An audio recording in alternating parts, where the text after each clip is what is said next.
sending data. I bet if I go and look on one, I will see it. It shows upcoming. Hey. Upcoming. Let's see, not upcoming, streaming now, 4 months of live streaming. Boom. Look at that. The YouTube has us live on the Yes. YouTube. We are live on the tubes of you. All right. So that's awesome. Hey, everybody. We're glad you're here joining us. If you're joining us for the first time, welcome. We're going to give just a few moments for some folks to join. If you're joining us for the second time, third time, 10th time, welcome still. We actually still like you. We're not like your wireless carrier. That's we right. like you if you've been with us or if you're new. That's right. We just like we provide the same service, whether you're new or you've been around for a while. You know, not like your wireless phone service. So, and we don't charge you a whole lot every month for bad service. No, we don't. We purposefully work to make sure that we don't charge you for bad service.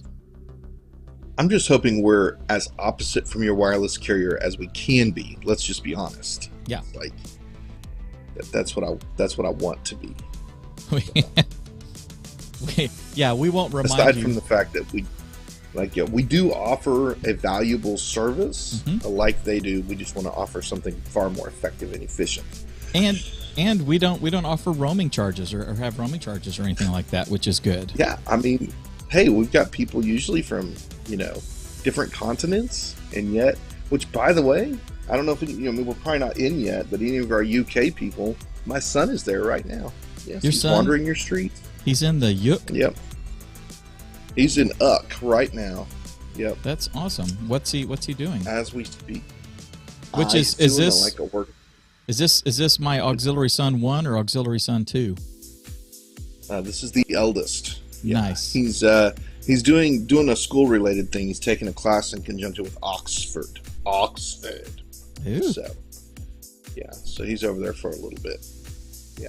He sent me pictures of his breakfast yesterday. In the UK, you guys eat weird breakfasts. I'm just saying. You eat weird breakfasts. I mean, here in America, we eat normal breakfasts, but y'all don't. Because obviously in America, we must be right. Because that's the mentality that we all seem to have. So, but yeah. Now, I've spent some time in Europe. It's very nice over there. As a matter of fact, the weather is very nice in comparison to how it is here right now. I can tell you that much. Take the weather any day. Yeah, we've except got for the days that it rained like 15 days in a row. But we've got a friend that is running around in Eastern Europe right now. Yes, we do. We actually have 2 friends in the UK right now on unrelated trips. It's so bizarre. Like everybody just wants to go to England for some reason. No, I'm sure those of you who live in England, you know why they want to go to England. I actually would love to come see you. If you'd like to buy me a plane ticket, I will gladly come over and look at your AV setup. Hey, we'll come over and do a remote show. Yeah, send 2 tickets.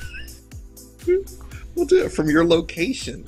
Yeah. I mean, we're so generous in that way. Yeah. If you'll just, buy us plane tickets, pay for our hotel rooms and all of our food, we're good. Yeah. No, I'm kidding. We'd pay for our own food. Yeah. Well, yeah, we can pay for our own food, but we'll help with a church service. I mean, we're here to hey, and no roaming charges, right? We are better than your mobile carrier. And Justin from the UK is actually in the chat right now. And so, yes, he is. He knows we're pitching for you, man. Just bring us on over. We'll have a look at your stuff. We can go look at Big Ben. Even though you're probably not in London, we'd probably land there at least. I hear the countryside's better anyway. But yeah, so say hi to my son if you see him there. He's wandering your country right now. So he's a taller, darker version of Curtis with hair. Slimmer. Slimmer. Yes. Much slimmer. Yes, and a really good head of hair for now. What was it? His youngest son Mason, who takes more after him, he had told Mason, enjoy the hair while you can. Yeah, he has my hair, which means he won't have my hair later on in life. So he's just accepting that. He had some really long, beautiful locks of hair until recently. He did. So same thing I did in college. Yep. You know, do it while you can, man. So do it while you can. Your only thing you can braid will be your beard. That's so. Right.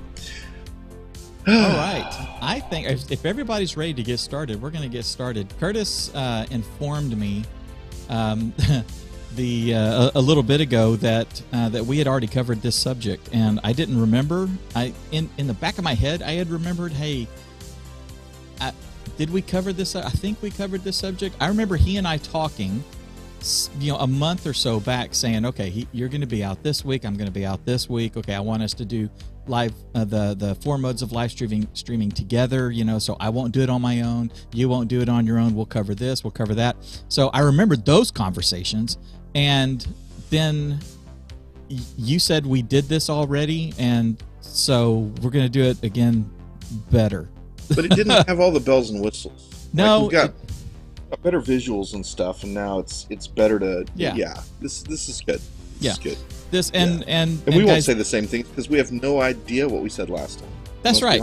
Yeah, because I was looking through the scripts, and I was looking through the recordings and stuff, and nothing jumped out. Of course, I could have called it something different, but it didn't jump out at me. So anyway, the harsh reality is that this is actually one of our core pieces that we talk about is adding live streaming to your ministry, and four different modes of live streaming, and how you can start. I mean, in the middle of the show today, you could actually add live streaming to your ministry before we even finished, which is really cool. So that's one of the things that we will talk about on a regular basis, because we've always got new people coming in, and we want to make sure that they are they are seeing what is possible with their ministry. And as I put it in the little intro vid, promo vid, whatever that I did for the ebook, sometimes it seems, Curtis, when you're looking at something that you haven't done before, or that you need to do, another area of ministry, another type of technology, another whatever it is, in this case live streaming, we need to live stream. Okay, this concept, this nebulous thing, we need to live stream. Yeah. It's like, okay, I have no idea what goes on behind it. I know there's a bunch of stuff I have to get and do, and it's like you're looking at this giant wall, and you can't even find a handhold. You don't even know how to climb it. So we're going to talk about stuff like this a lot, just as a source of encouragement. As we get new ideas, as we get new pieces of equipment, new methods of doing things, we'll be coming back and revisiting and refining. Before we officially get started, we have a new version of and we'll say this in the actual show, but we've got a new version of the Easy Live Streaming Guide. If you go to easylivestreaming.com, we've got the 2023 version. I have redone it. It is up. It is running. It is tested. The email autoresponder is working. All that sort of stuff. So go get it. If you already have, and if you joined our program or our mailing list earlier and have the version from, I was looking at, it was back in 2017 was the last time. Sorry, guys, that I had updated this. The new copy will be going out in an email to everybody, just so that you can have the latest and greatest insights and links to some of the hardware and stuff that we're using, that we friends that we have that are using it, these different pieces of hardware and stuff like that. Anytime, by the way, this just reminds me, anytime that Curtis and I mention a piece of hardware or something like that, and maybe a new service, a piece of software, something like that, if we can, we're going to provide links for you. And a lot of times those links are going to be affiliate links. That is one of the ways that we monetize, is by promoting things that either we are currently using, have used in the past, or people that we know, our friends that are in other churches, other ministries, for me, that are live streamers, content creators, things like that, that they're using and that they recommend. Okay, and it may not be a tool that we're using right this second, because we're using a different tool or a different set of tools, or maybe we're at the next level, or maybe we're still at an earlier level, but we have confidence because either we've used it or someone we know is using it and making good use of it, and that's why we're sharing it with you. So, and by the way, that goes both ways. So when you guys see something, when you guys have something that, hey, I got this camera and we've started using this camera, and oh my gosh, the low light performance is absolutely amazing, share that with us so that we can either get that piece of hardware, we can get with you and get some of the specs and hear about how it's working like that, and maybe start recommending it as well. Curtis and I are always looking for new hardware. We go through regular updates at various stages and levels, like we've talked about before in our media ministry and our sound and AV ministry and stuff. So, when it comes time to add another camera, we want to make sure that we're grabbing the right thing. So anyway, just all of that, easylivestreaming.com. Go grab the guide. It's a great place to get started. We will officially mention that once we get into the show. And the information in there is a little bit more expounded version of what we are actually going to be talking about today, which is live streaming for churches the easy way, the 4 modes of live streaming. So, with that little preamble being said, I am going to kick us off, if that's okay, Curtis. Let's do it. Let's do it. Okay.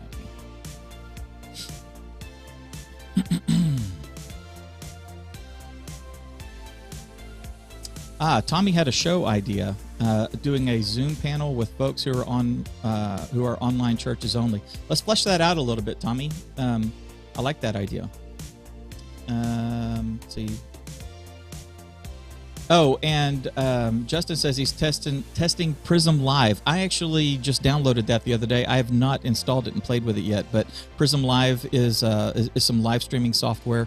I believe it's free. I can't remember. It's on PC, and he said it's coming to the Mac. So I'm going to play with that as we start putting together our live streaming.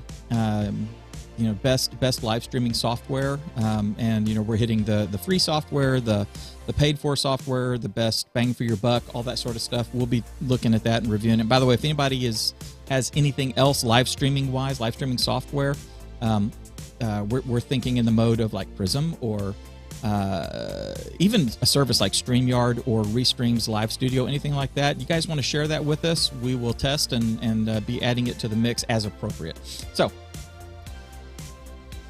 Christopher Hall, hardware only streaming. Yes, we will cover some of that here today. All right, guys.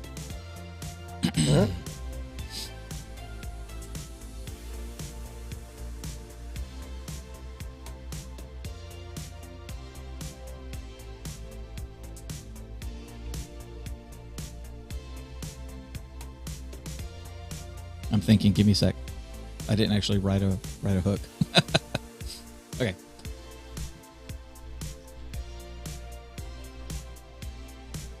One of the things that I get asked so often is, how do I start live streaming, or where do I start? How do I get started in live streaming? Well, there's actually 4 modes of live streaming, and on today's show, we're going to be talking about the 4 modes of live streaming and how you can actually add live streaming to your ministry today. Like, if you wanted to, you could actually do it right in the middle of the show. So let's jump into it. If you have not joined us before, and if this is your first time, my name is Dave Curley, and I am a church media creator, just like you are. And with me, as always, is my lovely and clean-headed cohort, Dr. Awesome himself, Curtis James. It's a new label for me. I've never heard Dr. Awesome before. Usually it's Dr. Wonderful, but, we'll take it. Okay. Now, good to be with you guys today as we navigate some of the tools available to us to be able to impact both those who are engaged in our church and those who aren't, because the internet is the new church outreach tool, and so we've got a lot of available things that we'll talk about and ways to hopefully help you use these tools to further the ministry of your church. So before we get started, I just want to let everybody know we've actually got a free guide that we've put together. It's called Live Streaming for Churches the Easy Way. It is, in fact, I can actually show you the. All of a sudden, I can't believe this. All of a sudden, my Stream Deck is hiccuped on me, and none of the controls are actually working. So I'm going to be like clicking on my computer like a madman today. Let me show you this. Live streaming for churches the easy way. This is the cover of our free guide. And if you go to easylivestreaming.com, you can grab a copy of this. It is free. It is, I don't know, I think I did like 20 something pages or something. It's actually pretty comprehensive. We go through the 4 modes of live streaming. We talk about why live streaming is so important. We talk about what you need to do to get started live streaming, how you can get started live streaming like right now. We cover that. We give you some ideas on some of the hardware that you could use, that you may need. We do sort of lay out like the basic pieces of hardware to get started. We give you a few recommendations, and then we turn you loose and let you get started. And then, of course, all the other stuff that we do here, we talk about how to connect, how to implement, how to fine-tune, how to tweak, how to creatively use all of that hardware. So you can get started with all of that by going to easylivestreaming.com and downloading your free copy of our guide, Live Streaming for Churches, the easy way. So, Curtis, before we jump in full throttle, why, in your opinion, why is live streaming, having that as one of your ministry tools, why is it so important and necessary today? Yeah, so I probably have a little different approach, especially than a lot of technology-related people. I believe that live streaming offers us a couple of different really good benefits. So, for instance, back 20 years ago, instead of live streaming, we were all recording our services maybe to a video camera or burning them to a DVD or something like that. And then we were taking those things and distributing them to our homebound, people who couldn't be at church. And for a long time, live streaming was something outside of the reach of some of our older people who wanted to see the service. But in actuality, COVID fixed that in a lot of ways because it caused us to be more creative, communicate better, and it forced people to kind of have to engage in some of those ways. Other things that we've done is just the ability to engage people live. So then they had to wait. And so Sunday morning was not really like Sunday morning for them. And so now they can engage online. People who are a part of your church who go on vacation can still engage. My wife and I like to go and kind of get away out in the middle of nowhere, yet we'll still tune into our church. Also think that a lot of people in our modern world, a lot of people who are looking for a church will sit down and kind of stream hop on a Sunday morning. You've got people who maybe have a sick kid today and they'll be home and they'll be able to watch the service and engage with it. I am not a huge fan of streaming as a primary ministry tool. I actually don't like it for that because I believe there's something powerful that happens when God's people physically get together. And so when we're talking about streaming live, I think that there are components of a live worship service streaming that are really great, but I also think that there's abuse of it that we need to be really careful of. Now, the most important thing is that we don't demonize the technology and say, oh, we're not going to do anything with it. We're done with it. It's bad because it's encouraging people not to come to church on Sunday morning. Well, that's not really true. It kind of depends on how you do it, and what you're teaching your people and what you're modeling for them. It's a tool, and any tool can be used for something good or something bad. We want to make sure we're intentionally using it for something good. And so we want to be able to use it as an outreach tool, something that our people can share with others, and they can tune in and say, you know what, this is a place I would like to go visit, but not this is a place I feel like I would attend by sitting in my living room on a Sunday after Sunday basis and only streaming, like we did during quarantine. Nobody really liked that much, except for the people who really just didn't want to go to church. And let's be honest, a lot of them never came back. Churches across the world are all seeing anywhere from a 25 to a 50% reduction in attendance since COVID.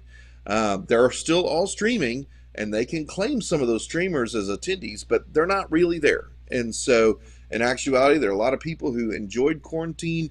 They wanted to stay at home. They didn't want to go to church, and then that's what they've done from here on out. And they're probably not watching your stream anymore either because they didn't really want to be at church. They didn't want to be engaged in church.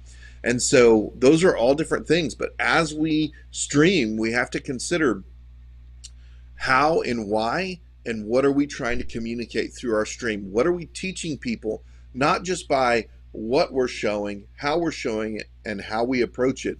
All of that matters in helping people see things are going on in the room. There's something real physical happening here that you want to be a part of, should be important to our streaming process. I agree. It should definitely be a part of it. That's here's a little pro tip for you folks right out the gate. One of the things that I do when I'm engineering our stream at the church is we have a couple of pan tilt zoom cameras, PTZ cameras, and we've got them mounted. They are not the central camera. We have a little platform that we have 3 cameras on. One of them's on a slider, one of them's kind of a wide shot of the stage, and the other one is manned. And so she's able to follow the action as it's happening on the stage, and she goes to the most immediate point of action. But then mounted off to the side at angles, hanging from our balcony, we have 2 pan tilt zoom cameras. One of the reasons that I put them there was so that we could get an alternate view of the stage, but then also so that we could get views of the audience. You know, one of the things that I want to do, and I'll implement this at some point, is, you know, people by and large sit in the same place kind of every week. So one of my ideas was I wanted to identify somebody that is usually in the same place every time, and if I could get that camera positioned where I could actually like go over their shoulder onto their lap during the time that they're going through the scripture, so I could get a close-up of the Bible and of them turning the page. Something really subtle like that brings a interactive element and a real kind of an analog feel, I guess you could say, to this digital stream that we're doing. One of the things I also do is I have got them set to do some automated pans of the audience. So Curtis, I know you've seen this when something is starting to happen in the music, or maybe Jason will pull the mic back and just listen. You know, he won't lead, he'll just worship with the people in the room, and we'll bring the house mics up and we hear everybody in the audience. I will start a pan from the stage and just sort of sweep out over the audience and show the people lifting their hands and praising and doing stuff like that. That is some of the stuff that you get to feel when you're in the room, and we want to show you that when you're watching the live stream, but you don't get the full impact of it unless you're actually there in the moment. But we want to, especially for someone who is used to being there every week and is now watching this week. They're sick, they you know, if you're sick, I mean, you're usually not happy. You know, if you're in the hospital, you're usually down and you want to be with your people, but you can't be with your people. You're in a room at a hospital, you know, just with your laptop or your phone or something. If we can help sort of bring some of that feel to it by doing some things like that, just having a shot that is showing a bunch of your friends and stuff, if we can do that and just help you feel a little bit more connected, that's what we want to do. That is what live streaming can do. That's the power of live streaming. And like you said, Curtis, it's very important that everybody know, and this is a culture that you can build at your church, and it's something that we build at our church, is that the live stream and the video ministry is a supplement to what is happening there every week with that body of people. It is not the thing that is happening every week with that body of people. We need to make sure that everybody understands that, and that is a culture that you can foster in your church.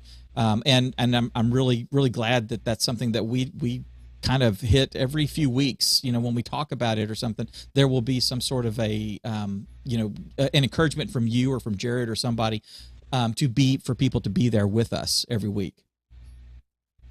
Yeah, it can't. What we do with technology cannot replace our interactions. And I know a lot of people are going to just look at me and say, "You're just an old fogey." You know, in 10 years, 15 years, we're all going to be sitting at home with our VR headsets on, and it's all going to, for our Apple Vision, is that what it's called, or something, whatever it is. Yeah, if you've got an extra, you know, $3,500, good for you. But but like, you know, we're gonna have sensory suits, and so the person sitting next to you in the pew could actually reach over and touch you, and you can feel them, and all this, and we can go into all of this. But guys, there's something that happens when we gather together. I mean, we are called to assemble, and I think that as we navigate that, what we communicate. So before we dive into some of these things, I actually want to talk about what we're communicating with our streams. So, like for instance, quarantine hits. I think I've mentioned this before at some point, but quarantine hits, and we all have a choice, right? Our choice is what do we do to connect with our people. Some churches did nothing. They said, okay, well, it'll blow over. Some churches just did one of these methods that we're going to mention here in a minute to stream their services. Some recorded it, some streamed it live. There's all different kinds of ways it was done. My opinion when we did quarantine is it was different than what we do now. In quarantine, we were literally only doing a worship service for people at home. It was only a produced worship service. Now, whether that's with your phone or with full production, as we talk about these different things, when it comes down to it, I don't think we should have treated it like we treated a normal Sunday morning. Right. I don't think it should have just tried to look exactly like a Sunday morning where we put our worship team on the stage and they all sing like the room is full of people and the pastor preaches to people and says, amen. Acts like he's going to get a response, right, and those kinds of things. I just don't think that's healthy. I think what we communicate when we do that is you don't need to be here. Right. This is as real as it needs to be. We can pretend that you're here and you're not missed as a part of one of the worshipers in our congregation. You aren't contributing anything that changes what we do on a week-to-weekend basis, and that's not a good thing. That's not what we want to communicate. And so I was a fan of kind of scaling back and doing something simpler that's more like if we were sitting with someone in their living room, because it's what we were doing. We were sitting with them in their living room. And so our pastor preached, sitting down at a table, and we had smaller worship team setups, and it was more intimate and all that kind of stuff. And we actually pre-recorded that and edited it down a little bit and then posted it. Mm-hmm. Whereas now, ever since we've been back from quarantine, we stream our service, which is a live stream of what's happening in our room. And it's because we want people to see there's a spot for you to sit. There are people here that you're missing, that you haven't engaged with, that maybe you'll see somebody, oh my gosh, that kid's growing a foot, since you've been here. Okay, let's get back together. Our streaming should leave space for a longing to be there as opposed for a completeness and in it. And so as we talk about these different methods, think about how do I use these methods not just to stream my services, but how do I use them to communicate, we want you to come here and be a part, which means we're going to produce something at the best quality we can, but we're not trying to replace what's done on Sunday morning, and it's not the same without you. And how do we communicate that? I just think that's really, really important. I tend to agree. I have seen what you talk about, or what you talked about there. I've seen that. I remember early on, we actually saw that in several different things. I did see it at churches where, and that's one of the actually during the quarantine. My previous co-host Justin and I did a show with Jared, our pastor, to talk about talking to the audience and how important it is to talk to the camera, when you're, not when you're when you're in the middle of your service and you talk to the people in the audience. You also need to be talking to the camera as well. We talked about how important that is to make that connection. And one of the things that we saw early on was pastors getting up and talking to a bunch of empty pews, like you said, waiting for an amen, doing things like that, talking to this corner of the room, to that corner of the room, and not even addressing the camera or doing anything like that. And it reminds me of when baseball, they were playing the games in the empty stadiums, and all of a sudden, like after 2 or 3 games, they started putting cardboard cutouts of the people in the stands so that it would look like there were people there while we're watching the game. And we all knew it was fake, and a lot of people made fun of it and stuff.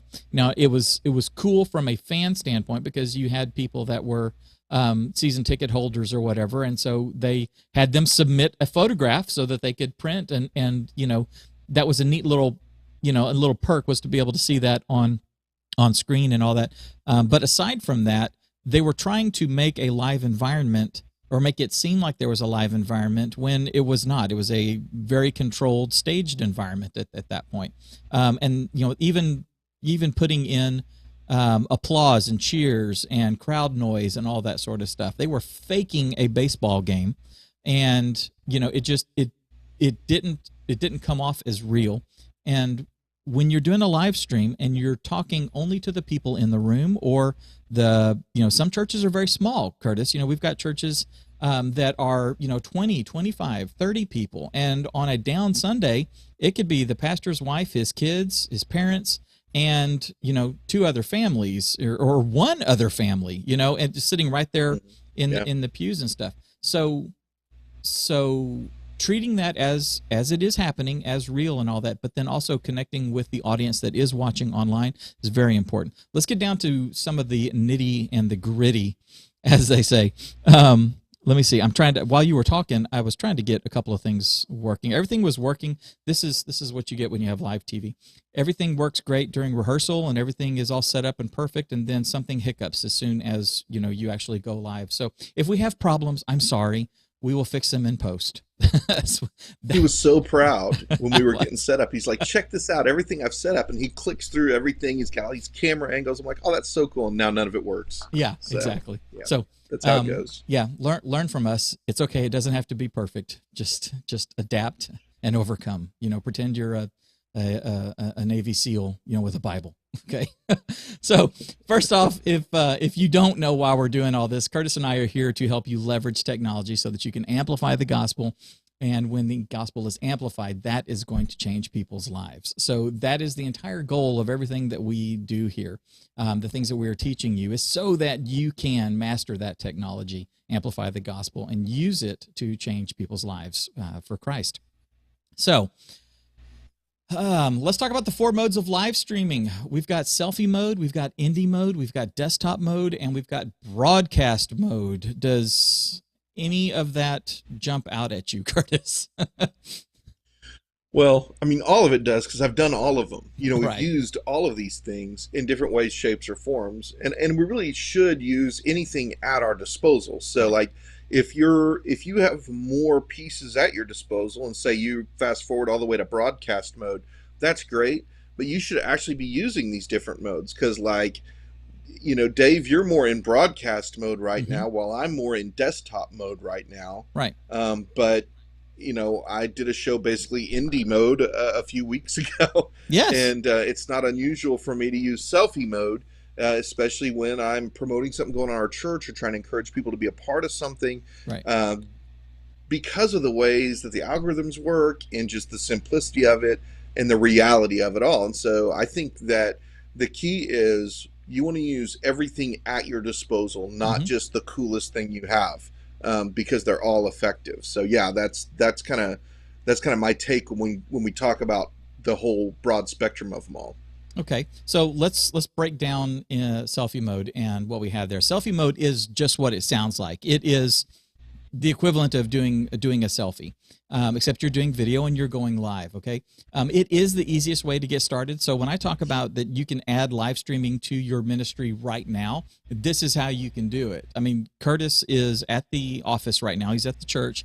And when he's done, if there is, if we've already done our Vacation Bible School, but if the family ministry was, decorating the stage and getting it ready for Vacation Bible School or something like that, he could go live on his phone, walk up in there, and start talking to the children's minister and the youth minister about what's going on, what they're doing, why, where they got the set piece, how they came up with it, some unique idea, something like that. They can do stuff like that and bring the people right here on a Thursday morning, the people that are out and about living their lives, bring them into what's going on in there. It is extremely easy to do, and you can do it right now.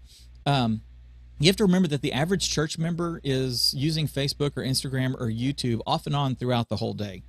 Even the older folks. Curtis, I'm amazed at how my mother has, really taken on Facebook and YouTube. I will see her when we're down there visiting. I'll see her from time to time. She may, Dad may be watching, a drag race or something like that, and she's not interested in it. She's laying on the sofa with her phone or her tablet watching something on YouTube, like old game shows she watches. She's watching, like What's My Line or something like that. Going through these game shows from the 50s, and just she's over there giggling and having a great old time just watching this stuff. And she's your parents' age. I mean, our parents are in their 70s, and they're using this technology. They're all baby boomers, and they're using this technology that they're carrying around in their pocket now. She and I we found a person on Facebook. Oh, he's on all the different platforms, but he's one of these voiceover guys that does voiceovers with animals. So he'll find somebody's dog running around, and then he'll do the voiceover of that dog running around and stuff. And she and I send that stuff to each other off and on throughout the day, just the different videos. And when we get together, we laugh at them. Our parents, our church members, our friends, our family, everybody's on these platforms, and they're consuming stuff. So why not be part of the stuff that they're consuming? And you can do that, and with selfie mode here. So, what we were talking about, Curtis, that you and I were talking about earlier. The IRL is what I call it, the in real life type of streaming, which is just what is happening right there in the moment. And that is a really great way to engage folks when you're not with them formally, like on Sunday. Okay, behind the scenes, the rehearsals, all that sort of stuff. It's all, it's all basically fodder, I guess, for doing this. The door is open, and when we talk about utilizing more than one mode, this is the easiest and quickest thing that you can do, and it's so spontaneous that it is very attractive. I'm amazed, especially when I'm one of the admins on the Facebook page, so I see who joins our live streams and stuff. And when you do something like this, Curtis, when you're I don't know, you just grab your phone, you go to Facebook, you hit live, and you start talking. Or Jared does something like that, or you're walking around showing something. All of a sudden, I'm seeing people that I only see on Sunday morning, or maybe I haven't seen in 2 or 3 weeks, start showing up and saying stuff in the chat and all that. That interaction is great. Yeah, it comes down to also knowing kind of where your people are, which is the challenge, because social media is like, so divided. Like if you look at Facebook, you're talking about, your 40, 45-year-old to your, 85-year-old anymore. And it just seems to continue to trend older, where you've got Instagram, you got Twitter, which is kind of that millennial middle, where it kind of reaches a demographic that's slightly younger than that, but then of course they're all mad because Musk bought it, and so nobody knows what to do about that. And then we have Instagram, which people are like, oh, I'm not going to sell it to Facebook, so I'm going to use Instagram. So that's what Zers use, which is great because Facebook owns Instagram. And so they'll use that, but they lean toward, they did some TikTok stuff, but TikTok, people are a little sketchy on that, which should be. And then now there's this Be Real. I think it's Be Real, where there's Be Real, prompts you to take a picture of yourself at these random times of day and things like that. And that's kind of part of their social media life. And so realizing that when you're in selfie mode, the question is, who are you trying to engage with? What's your church got? If your Instagram feed for your church is not got very many people following it, but your Facebook feed does, then you probably need to focus more in that direction. But also realizing that you can link accounts and you can make what you post on Instagram to show up on Facebook. I don't think that works from a live standpoint, though. And so you really have to look at it. And YouTube is a whole different thing. That's, subscriber based. And so realizing that there's different mediums that you can go live with, and you might want to go live for different reasons with them. So you might say, hey, like for instance, a lot of our families at our church are on Facebook. And so when I'm promoting something, I'm probably going to go onto Facebook Live. Whereas if it's something we want our college students to catch on to, a lot of them are on Instagram together, and so we'll throw something out on Instagram. There's so many different ways to communicate, different tools to use. You just have to consider what's most effective for you. Going live in one of these social media aspects then prompts those who are following you to view it, Mm-hmm. which is with YouTube is less effective, even though they may have a banner drop down or something. Mm-hmm. People are more like, I go to YouTube to watch something, whereas they're willing to be messaged by their social media and Mm-hmm. engage it. And so selfie mode's oftentimes most effective in social media, more so than in a platform. And I think that's something that we always want to consider as well. I agree. Now, one of the things about selfie mode is that you can use selfie mode to live stream your service. Okay, there you and we've seen this where someone is, I have literally seen before somebody holding up their phone sideways and they're streaming live to Facebook and they're just holding it and they're doing this, and they're live streaming their service, and it's it's effective at a certain level. I mean, you've gotten started. You can kick it up to the next notch without a huge investment if you start using indie mode. Now, indie mode is still using your phone. You basically got one of the best cameras, at the time with you sitting in your pocket. So you want to use that when you can. If you've got a nowadays you got a $1,200 camera in your pocket that's your wonderful iPhone 13 or 14 or something like that. It's got really good quality. So, from a budget standpoint, you can get started a little bit more formally even using that by using indie mode. And what indie mode is basically treating your camera, your phone, like a proper camera. Okay, so instead of it being your phone that you're just kind of holding and showing with, you're going to be putting it on a tripod. You're going to get a grip. You're going to get, you're going to add some accessories to it. You're going to be, if you're doing the in real life type of streaming that we were talking about, some of the behind the scenes streaming and all that, instead of doing it vertically, you may go horizontal. If you have a rig like the ones that are pictured here, you can snap it in. You can add some accessories to it. You can do things like much smoother motions just by having a bigger footprint in your hand. Instead of something really tiny that you're trying to manage, now you've got your hands on both sides, and you're able to use your body more to do some of the stabilization. You've got the opportunity to have much cleaner audio if you use like a shotgun mic, or if you're using if you're using it to live stream, say the sermon.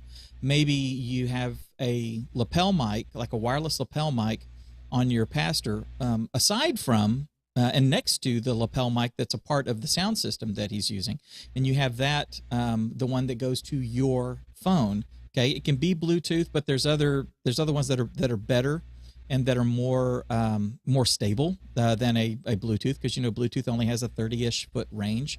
But you can get something from Rode that costs $150 or something that will plug into your phone, and you'll get a much higher quality recording of the sermon during that, especially if you are jumping back and forth between using a shotgun and that, which you can do on these things. If you're going to be shooting and running around and shooting, or using indie mode to shoot, say, announcement videos and things like that, you got the opportunity to add some lighting. You can actually use actual video lighting. You can buy a 2-light kit to add to your little selfie rig. And instead of having a $1,500 camcorder or DSLR or something like that, you can actually use your phone and get fantastic results. Very little investment. You're going to want stabilization. You're going to want a tripod or a monopod.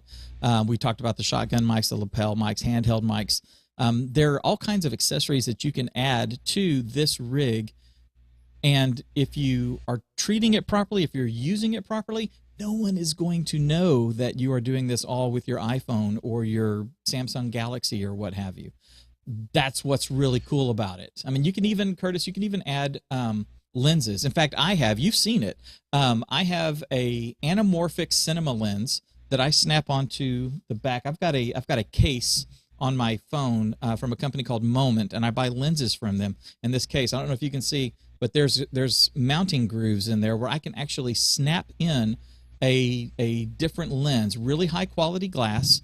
In this case, I have an anamorphic lens, which is a a lens that the glass is squished, and when you stretch it out in the camera, the camera software will do that for you, or you can do it when you edit.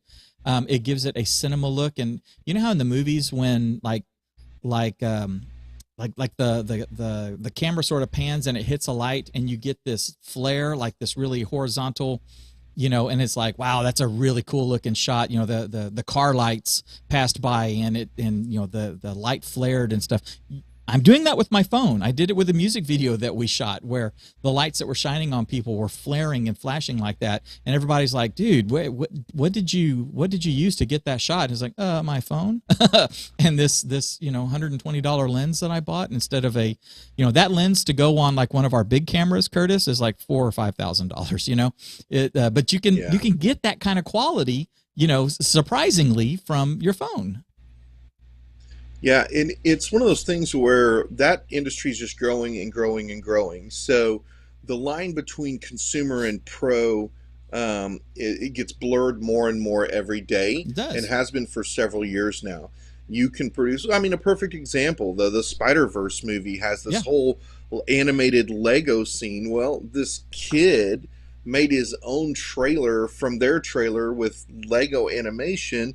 They loved it, so they added him. 15-year-old kid brought him in and had him animate it. He made that stuff on his stuff at home. Mm-hmm. And so you have to realize that while there are great benefits to some of the other things we're going to talk about, and you can spend just as much on accessories for your phone as you can to buy broadcast level stuff if you want to.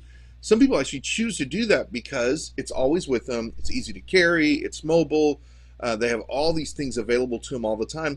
And in the end, the product that's being produced it's as good as what you're seeing in a lot of the things. And so it has a lot to do with what tools are you using, how good are your shots, which we probably need to do a show on getting good shots. But how good are your shots? What's your lighting like? All that kind of stuff. And these rigs are extravagant and some really cool stuff out there that's very effective for indie mode. One thing I would say with indie mode, you do have the option.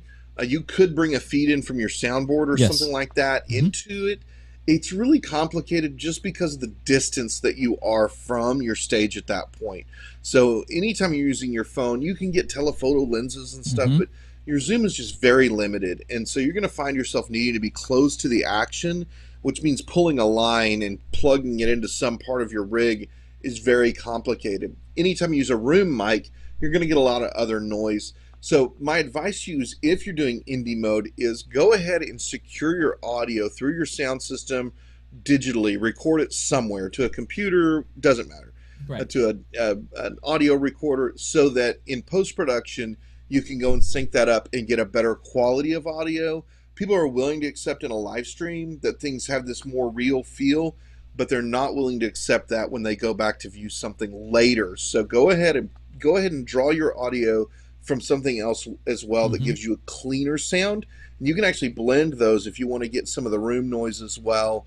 All that can be done in post-production, just in any of these editing softwares that are available to you. Yeah, absolutely. And that is one of the things that we encourage people to do, is to have an edited version, say, of your sermon, because you, like in your YouTube channel, we talked about how important it is to, say, if you do sermon series, to have a playlist of every series, and that these things that you're doing on your live stream, the sermon is a part of your live stream, right? So you pull that piece out, and now it can live on as a Bible study tool. That's basically what these become. Is they become a ministry tool that can live on. Someone's not necessarily gonna sit at their desk while they're eating their sandwich and have a worship moment, at their desk at work with the Sunday morning worship service, right? They're not, but they may sit there and watch the sermon, have their Bible open on the computer, on their phone or something like that, and read along, that 30 minutes or whatever that they're having their lunch. So having this available to them and sweetening it up by adding, good, clean audio after the fact, is a huge benefit. And again, it's something that you're doing with a little bit of investment, not a lot of investment, which is really cool. And for that matter, you could even do a stripped down version of Indie Mode where you just have a clip on a tripod and you've zoomed in on the stage, and then you take the audio later and you add it to it. I mean, you can do any kind of mixing and matching with this sort of thing. But let's say you do start getting some buy-in from people. It's time. The new budget year has come along. We've set aside some money, and we want to kick up our quality, which is something that we did at our church. Actually, before you came, we had a setup, and I said, okay, this setup that they're doing is not that great, so I'm going to basically do desktop mode, and I'm going to bring some of my stuff up there. And I brought my laptop up there and got started on desktop mode. Desktop mode is basically being a little bit more purposeful and kicking up the level of your production quality. You're going to start off by using something to bring all the video into and to mix it. So you're going to need a computer to do that. You can do it with a laptop. You can do it with like a Mac Mini. You can do it with a desktop computer. I tell people that if you have a computer lying around, like a laptop, like an old gaming laptop or something that maybe is an i5, if you've got say 8 or 16 gigs of RAM on there and a okay video card, you can easily get started with doing desktop mode. You don't have to. You're not going to be able to do a lot of the heavy graphics work and really tons of overlays and do things like that. But you can get started, and then you can say, hey, we could do a lot more if we have a better computer, and then you can upgrade your computer. But you're going to need a computer. With the computer, you're going to be adding a camera. And the camera can be, it can actually be your phone. There's camera software. There is USB connections and ways that you can connect your camera to your computer as a proper camera. Okay, so you can start there. You can also use a webcam. I've done a hybrid where I had a webcam sitting up in the top of our balcony that was I was using for like a wide shot, an establishing shot of the stage and the room, and then had a video camera like the one that's pictured here, a video camera that the camera operator would zoom up on and properly follow the motion. But the quality of the entire stream went up exponentially just by adding those two things and using proper software. You do need a video capture device. You've got to get the camera, the video signal coming from your camcorder or your DSLR or something like that coming into your computer. You use something like a Camlink or there's other devices. There's really cheap ones. There's bigger ones. There's some that look about like the Camlink there, which costs about $100, but that costs 2 or 3 times the price, and the signal is even better. I mean, it's crazy. But this little device will take the HDMI signal coming out of the back of your camera and bring it in as a nice, clean, solid video feed that you can then use as the basis to do overlays and other things like that. You need an audio interface of some kind. Now, a lot of people will take their soundboard and run it into their camcorder and go that way. I know in a pinch that it can work. I also know it's not an ideal situation. So having a separate audio device, I mean, even if it is just the microphone input on the side of your computer, can yield some better quality. But I even say don't use that. I say get something, even if it's just a cheap little USB adapter that has a line input and a USB cable that goes out and plugs in. That is a digital signal. That little box is a digital to analog converter. Okay, so it's called a DAC, and they're not very expensive. $20. I mean, I've seen them even cheaper and gotten better quality sound than just using the input going in on the side of your computer. So keep that in mind. But these things coming together and being mixed together in streaming software like vMix, which is what I'm using, or OBS, which is a free piece of software that you can download. You put all these things, all these components together, and then that gets recorded and sent out of your stream, and you end up with a more proper looking, purpose-built type of a live stream. The software, there's Windows software like vMix, like OBS. We've mentioned that. If you're on a Mac, then you can get OBS, which is free. There is no vMix for the Mac, but there is Ecamm Live. And if you want to try it out, go to Get Ecamm Live. We work with them, and they're one of our affiliate, or we're one of their affiliates.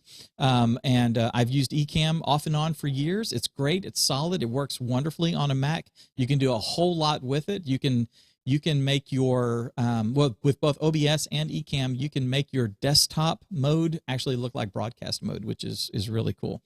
The net, I think, is that for a more modest investment, you can kick up the level of your live stream, and you can do a lot from this point forward that will separate you from a lot of the churches out there right now, just in terms of quality. Yeah, and when we talk about desktop mode, one of the things to realize is desktop mode and broadcast mode, where we're going, are very similar, extremely similar. As a matter of fact, you will use a lot of overlap aspects of desktop mode to be in broadcast mode. They're very closely related.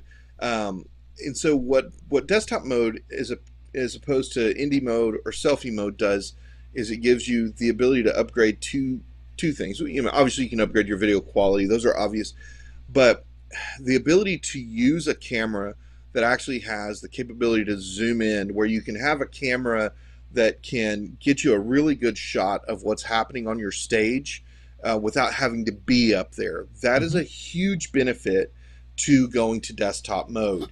And the audio side, as we talked about just a second ago, the difficulties in indie mode with audio, it's actually the biggest problem with selfie mode is audio, and really the biggest challenge with indie mode is audio. And so being able to utilize the thousands and tens of thousands of dollars of audio equipment that you're using in your room to help you capture good audio is very beneficial. And so when you go to desktop mode, you upgrade both of those things to a broadcast quality without a lot of the abilities that you'll get kind of in the broadcast mode that we talk about. So desktop mode with something as simple as free OBS can allow you to use multiple cameras, different audio sources. You can have graphics that you're going to bring in, all that kind of stuff. It's clunky, I understand that, but it actually works really well, and it's stable no matter what your platform is that you're using. And it's pretty universal, so a lot of times guys maybe use it for something else. So broadcast mode is really, it's a huge step up from indie mode, not because indie mode doesn't bring you the quality, but because for a produced event like a worship service, indie mode is extremely limited. Whereas obviously if I'm wanting to shoot a video of what's going on at one of our events, I'm not going to carry my computer out there and plug a camera into it and do all that kind of stuff just to stream. So it is specific for a worship service. Desktop mode brings your quality level up considerably from indie mode and selfie mode, and that's what makes it important. Right. You will be amazed at the response you actually get if you make the jump from a lower level of desktop mode or from indie mode. The response you get from people coming up to you after church, after a couple of weeks, going, "Hey, I've been watching the live stream the last couple of weeks, and wow, it really is looking great. It's gotten a whole lot better." They will notice it. And Curtis, you said something, and I actually mentioned this in the guide, is that once you get to desktop mode, moving over into broadcast mode is an easy step. Sometimes you end up basically building broadcast mode out of your desktop mode. In my case here, I'm kind of a hybrid myself. Let me go over to the slides. I'll show you. The one of the main differences between desktop mode and broadcast mode is purpose-built hardware. So instead of using a computer as the driving force behind your actual stream, okay, you can actually use hardware devices that will take care of the mixing of the images, of the inputs, so you can switch back and forth between different inputs. You can use that piece of hardware, like on the bottom right hand corner here. We've got the Blackmagic ATEM Extreme. So it's a switcher that has 8 inputs, and it's got different overlay channels and stuff. So you can bring in a whole bunch of different sources all at once and lay them on top of each other. And you're doing it all right there inside that box. So you got things plugged into it, and you're not necessarily touching a computer to bring in your titles or something. You've actually got them loaded into this box, and you click on them and they come up. Now, the upper right-hand corner, that's a TriCaster. TriCaster is from a company called NewTek. I've got a couple of them. We've used them at the church for years. I'm now using them with Zondra TV. So I do, if you go to ZondraTV.com and look at the shows and stuff that we're doing up there, anything that I have touched has gone through a TriCaster, and you'll see really, really high quality coming from that purpose built. It's a computer and hardware that is all purposefully built. So the cool thing about this hardware is you can start off with like some mid-level hardware and increase it up to pro-level hardware, and you can spend $1,000 like for that little ATEM Extreme, or you could spend $20,000 for a decked out TriCaster, and you're basically at that point NBC. You've got an NBC control room type of a situation right there at your fingertips, which is really cool. Of course, you're going to be using cameras. The cool thing about the cameras is at this level, if you have the budget to jump up, you can take the cameras that you've been using and add to it, but then you can also start increasing your camera quality themselves. You can start using cinema cameras. You can buy like the Blackmagic Studio cameras, or the Pocket Cinema cameras, or like those Sony cameras. They've got the was it the FS300, FS500, 700? These are cameras that in some cases are used to shoot movies. You can use those. I ran into a church, Curtis, that has they use Red Dragons as their cameras, and they use those in conjunction with like their LED wall and things like that. And they're using very high-end cameras that are used to produce television shows and movies, feature films, all that sort of stuff. They're using that in the church environment because it is one of the best tools to achieve the things that they want to achieve as a part of their broadcast, which I think is really cool. So when we say that the sky ends up being the limit as far as what kind of hardware you can add and what you can use, obviously there's budget things that you need to be concerned with. But when you have the budget, you also have the ability to add tools to increase your creativity and to increase your the quality of what you're doing and the amount of material that you're able to deliver on a weekly basis. And as you start getting more members of your team and stuff, literally the sky is the limit, and your church can be ministering to people online through digital channels, through digital platforms, as well as analog, because a lot of this stuff in larger churches ends up feeding back into the room as a part of the worship service itself, or in other areas of the church, like in an overflow room or out in the hallway, or in our campus is split, so the buildings across the street, you're able to have the feed going on in there for the people that are setting up for the luncheon or the events for the afternoon, or cleaning up after Sunday school or something like that. They can go ahead and start partaking in what's happening across the street or in the next building or whatever before they actually are able to get into there. So it's really cool what you can do with broadcast mode. You can, of course, when you get higher quality cameras, you can get higher quality lenses, which is really cool. There are lenses that cost $100,000. There are lenses that cost, $50. So, you and I've used both. So you can use this higher end equipment that is available usually to only professionals. You can now start using it with what you're doing.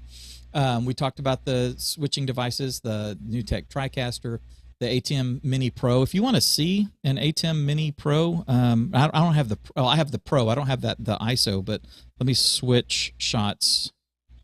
Here you go. This is it right here. I've got a little ATEM Mini right here. So I've got 4 inputs, and I'm able to switch back and forth between my cameras. When I talk about my setup is a hybrid setup where I'm using vMix. I'm using broadcast software here, and I'm using my mic, and I've got my cameras that are going into this little device. So I'm using a hardware switcher to switch the different inputs. So we've got this input right here, the very first one. We've got the second one, which is this camera sitting right over here.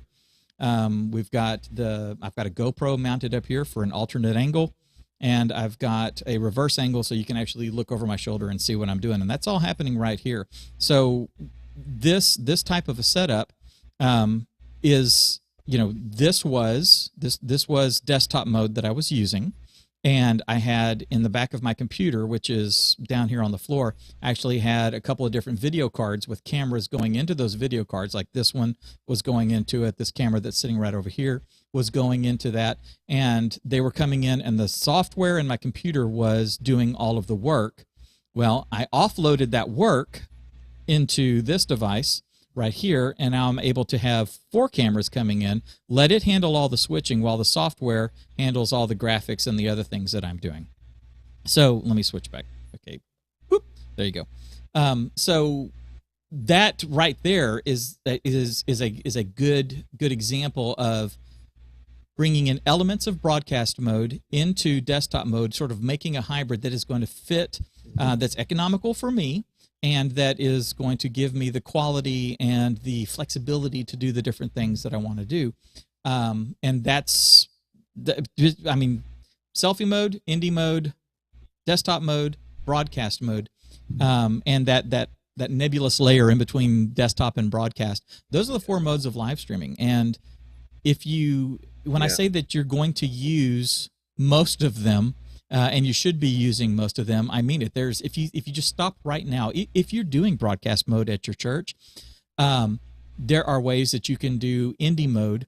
You can empower people in your church, volunteers in your church, to generate content by helping them outfit indie mode, so that they now have better quality to do some things, the announcement videos, doing testimonials, doing stories like we do, doing things like that. You can empower your volunteers with very little financial overhead to help start generating content or participating in your live stream or whatever, using some of the equipment that they have. So it's a great hodgepodge of stuff that you can do.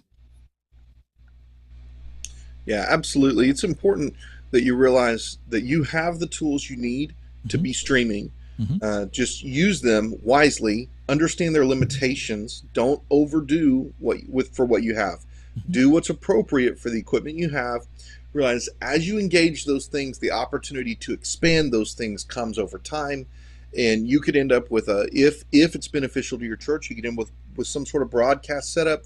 You can end up staying at desktop mode, or finding yourself in limbo in between. But whatever you're doing, make sure you're using live streaming as a tool to amplify the gospel, because that's what we're here for. The technology isn't there to be cool. The technology isn't there to say, hey, look, we're a happening place. No, the technology is there for us to use to further the kingdom of God and strengthen our churches and connect with people. That's what we're all about as church media creators. So go out and let's do some live streaming. Boom, that was good. Good. That was great. Hey, everybody go to easylivestreaming.com, grab a copy of the guide if you don't already have one. If you got the original one and got the original gear guide and stuff, I'm going to be sending this update out to you later this afternoon, so everybody should be getting a copy if you have gotten one before, as long as you haven't unsubscribed from the list. But you can always go and grab a fresh copy if you need to. Let me see. Let's take a look. It just started raining here. Did you hear the thunder? No, I didn't. But that would explain why Brian came in here concerned. Yeah, it's been thundering a little bit throughout the show, but now I hear rain hitting the windows. So. Let me see here. What do we got? Just I'm going through the comments here, folks. I see Tom's talking about his pastor using his phone to go live.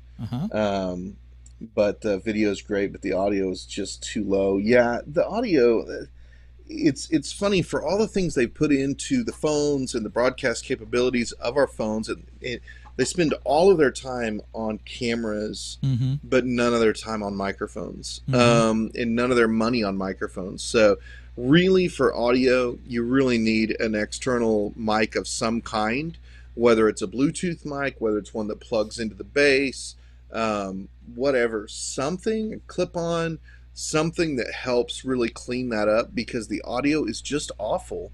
And the compression can be a challenge, but when you go to an Mm-hmm. external mic, the compression isn't as bad.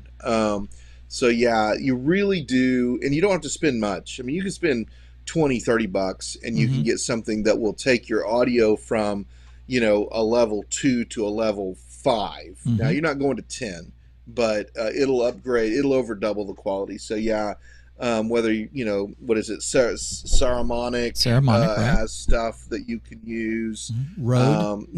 There's all kinds of stuff Mm-hmm. out there Rode, that's Movo. made to interact with Mm-hmm. your phones. Yeah, Um, some good stuff. But yeah, it's hard. Selfie mode is really hard with audio. It is, but the cool thing about selfie mode is that it is immediate, and that's why Yep. it should be used for what it's used for, which is that in the moment, that in real life, you're shooting a selfie as you're walking down the hall. Hey, I just got out of a meeting, and now I'm heading over here to go see what the kids are doing, setting up for VBS, or we've got VBS going on. Check this out. They're singing and they're praising right now. Let's watch for a sec. Little things like that, where you're going live. When you're using indie mode, there are different camera apps that you can get instead of just the one that's built into your phone. Some of the ones that are built into our phone are good, but they may not have some of the pro features. So there's oh, come on, I could have told you if I wasn't actually discussing it. There's some apps that have many more pro features built in, including the ability to adjust the audio level so that you're not using what's called AGC, automatic gain compensation, where it's basically like a compressor limiter and an expander kind of all built in. And so what happens is, as you start to talk kind of quietly, it pushes the volume level up. As soon as you get loud, it clamps it down. That you can overcome that if you have, say, like an external mic, a shotgun mic or a lapel mic, and then you manually set where you want it to peak at. You can get a cleaner signal that way, and then that lets you edit after the fact and have a lot of higher quality. Yeah, somebody also asked about going using selfie mode in YouTube. Yeah, I mean that's just in your YouTube app. So you can go to your Yeah, YouTube app, you hit the plus there's button at the bottom. There's a live. You can scroll over to live, and you can just start rolling. yeah, there have But been you have to have there's the eligibility for yes, that. There's there's a there is that requirement, requirement. and I don't remember the I want to say, and I know they're making changes, but I want to say it's like you have to have like 1,000 subscribers enabled in order to go live from your phone, kind of like in selfie mode, right? Now you can live stream, with much less. You just need to go have a verified account. You plug a phone number into it, let them verify that you're a real person, a real entity, and then they can turn on live streaming. But I think they still have that requirement. I will double check. I'm Yeah, actually going to there are do requirements you have to meet. yeah, but there you actually something to check. Maybe taking a look at one of these other camera apps. And with those camera apps, you actually have to log into your account as if you were doing it using Restream or vMix or anything like that. You go through that process, and you may be able to actually go to your YouTube live like you were streaming from your desktop or something, because you're going through a camera app on your phone. I've not tried that. It's been a long time since I have had less than 1,000 subscribers, but if you've got a smaller channel, I think it would be worth trying just to see. That may be a way to get around that. God, I wish I could remember what is the Filmic Pro. Filmic Pro is the camera software. It's really good. They recently changed from buying it outright to like a monthly subscription model. And some people love that idea, some people don't like that idea. I don't like having to pay for it every single month, but I like the idea that I'm helping to fund their development so they can continue to make it better and stuff. So keep that in mind. But Filmic Pro is really good. I've used it off and on for years and really like it. Christopher says, live streams today need to be treated like late night television. The hosts talk to the camera but are recorded with a live audience. Yeah, that's and you see that with late night television where they talk to they will stop and interact with the audience. That's right there. That's the thing. That's the when you're working from stage, you pick out the 3 or 4 people in the audience, and then you got the camera in the back. And sometimes you may not be able to see the camera, so having tally lights helps. Having a sign, in our case, we could put like a little fluorescent sign right underneath or right at the edge of the balcony, right above the camera. This, with an arrow pointing down, so that the people on stage know where it is. You can also put a note in the confidence monitor that says, "Look at the camera." Something like that. You can do stuff like that. Yeah, definitely. Yeah, I think that's good. See. All right, cool, guys. Thank y'all so much for joining us. This has been fun. Tom's going to try the shotgun mic with his pastor. That's good. Oh yeah, Wirecast. I can't see who it is because it just says Facebook user, so I'm not sure who it is. That name doesn't come in. It just lets me know. I'm looking at Unified Chat right now. But someone from Facebook says I am not a big fan of Wirecast. For the longest time, it was a big resource hog. I know, that's why I stopped using it as well. I used it early on, like in 2013, something like that. Yeah, it is. It gets pretty heavy. I haven't played with it much since then, but I know it has a dedicated fan base. All right, everybody, thank y'all for watching. It's been fun. Curtis, enjoy the rest of your week. Try not to get wet out there. I know that it gets slippery when wet up there, buddy. Well, I'll see you tonight, actually. So. Oh, am I coming over tonight? Last time I checked, we were supposed to do tonight, right? Yeah, it's game night. I'm going over to Curtis's house to play tonight. Ha ha ha! I'll do a little selfie live stream from there. We'll see y'all later.